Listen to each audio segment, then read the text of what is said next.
Awesome.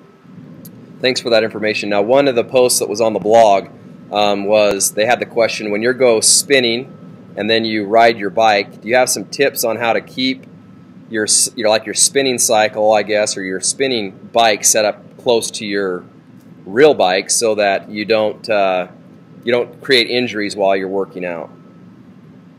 Do you mean if you're going to go to where there's a spin class versus your own bike? Exactly. It is somewhat difficult, depending on how the bikes are, how adjustable the bikes are. Some of the bikes are kind of a peg and slot kind of thing where there are settings that way, especially fore and aft. And other ones are sort of a cinch bolt where you can adjust it however you'd like, forward and back as well as up and down. The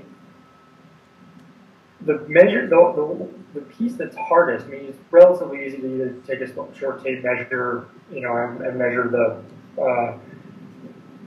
from the pedal spindle to the top of the saddle, and that's relatively easy to do. Fore and aft is going to be harder just because I don't think a whole lot of people want to take plumb bobs with them to spin class.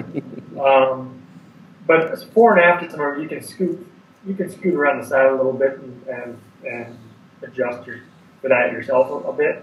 The hardest piece from going from a spin bike to a regular bike is the and cleat position, because unless you're actually clipping in with your own shoes and pedals, you're then using either some sort of a toe strap or flat pedals, and that's where there's definitely a difference.